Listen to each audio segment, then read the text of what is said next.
Welcome to Daily Overdose. How much time do you spend every day working on your dream?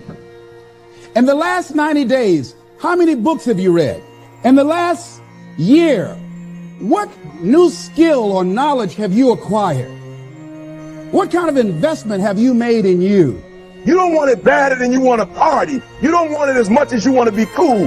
Most of you don't want success as much as you want to sleep. Some of you love sleep more than you love success. And I'm here to tell you today, if you're going to be successful, you got to be willing to give up sleep. There is no shortcut. There is no hack. There's no sweatless solution. You're gonna have to work. There is always weakness to work on. Always. A lot of them. Why would we allow ourselves to make easy excuses? Why would you allow that?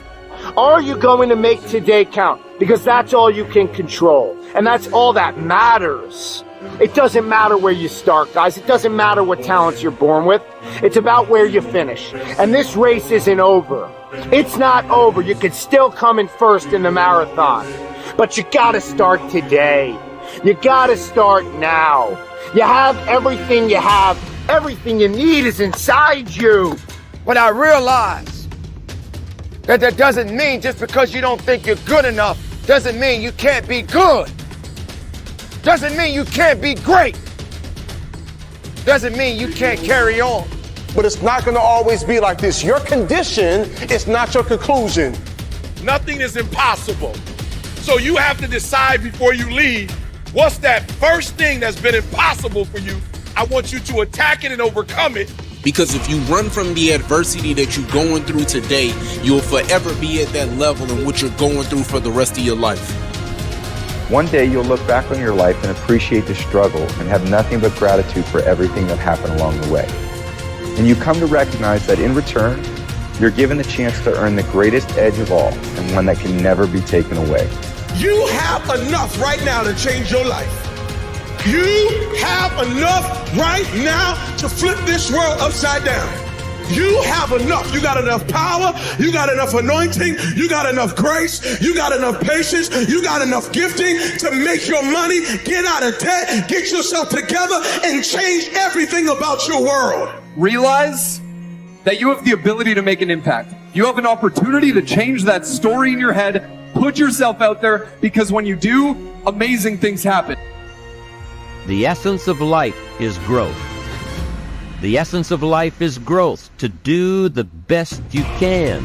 And here's what's interesting. Humans are the only life form that will do less than they possibly can. Humans are the only life form that will settle for less. Every other life form except human beings strive to its maximum capacity. How tall will a tree grow? Approximately as tall as it possibly can. You never heard of a tree growing half as high as it could. No, trees don't grow half. Trees send their roots down as deep as possible, stretch their limbs up as high as possible, produce every leaf possible and every fruit possible. As a matter of fact, you never heard of a human physically growing half. We keep growing until we're done. Now that's a part of life we can't control. It's genetically coded. And that's probably why we keep growing till we're done. Because we can't control that part. It's the rest of our growing that we control. The growing of our minds, the expansion of our minds, that we can control. And that's what tends to get away from us. All life forms inherently strive to their max except human beings. Now, why wouldn't human beings strive to their maximum possibility? Here's why. Because we've been given the dignity of choice. It makes us different than alligators and trees and birds. The dignity of choice makes us different than all other life forms. And here's the choice: to become part of what we could be, enough to get by, or to become all that we can be. My best advice for you is to choose the all. Earn all you can, make all the friends you can, read as many books as you can, develop as many skills as you can, see as much as possible, do as much as possible, make as much fortune as possible. Give as much of it away as possible. The max. There's no life like it. I'm telling you, once I got on track, I've never looked back. Pick up the challenge. Go for it. Take the best of the two easies. Take the route of it's easy to get ahead. It's easy to do all you can. It's easy to succeed. It's easy to have financial freedom. The more you do, the more you get. See, if you're playing it safe, you're not going to win. If you're playing it safe, like that old saying, you know, you were taught when you're a little girl, better to be safe than sorry. Well, that's a bunch of crap. It's not better to be safe than sorry. It's by trying things that you figure out how far you can go. You got to get outside the box. Like it's reported, Edison tried 3,000 ways before he built the incandescent light. He said he didn't fail 3,000 times. He said there was 3,000 different steps to building a light bulb.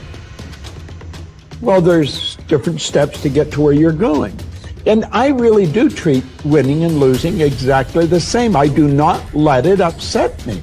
Do you think that's a big part of why you're so successful? Well, it's part of why I enjoy it. Yeah, I think it is, because I'll try anything. Like if I'm into an idea, the idea of losing never enters my mind. See, I have worked with giants. I had the good fortune of working with Sir Edmund Hillary. He was the first man to stand on top of the world. And I worked with him on 3 different occasions.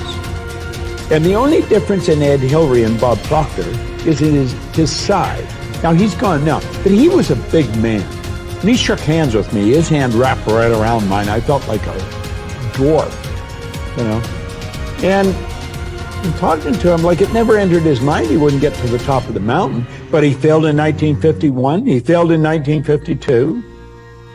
It wasn't until 1953 that he got to the top of the mountain. You know, people had died for centuries trying to do that. But he said, I knew if I could see it in here, I could hold it out here. Stella Mann wrote that in a book. You can see it in your head, you can hold it in your hand. And that's right. And if you're not prepared to lose, you're never going to win, because you're always playing it safe. And there's no reward in that. Dare to go forward. Winston Churchill once said, courage is rightly considered the foremost of the virtues, because upon it all others depend. Courage is the chief distinguishing characteristic of the true leader. It is almost always visible in the leader's words and actions. It is absolutely indispensable to success, happiness, and the ability to motivate other people to be the best they can be. Follow through on your vision. In a way, it is easy to develop a big vision for yourself and for the person you want to be. It is easy to commit yourself to living with complete integrity. But it requires incredible courage to follow through on your vision and on your commitments. You see, as soon as you set a high goal or standard for yourself, you will run into all kinds of difficulties and setbacks. Refuse to compromise. You will be surrounded by temptations to compromise your values and your vision. You will feel an almost irresistible urge to get along by going along. Your desire to earn the respect and cooperation of others can easily lead to the abandonment of your principles. And here is where courage comes in. Stick to your principles. Courage combined with integrity is the foundation of character. The first form of courage is your ability to stick to your principles, to stand for what you believe in and to refuse to budge unless you feel right about the alternative.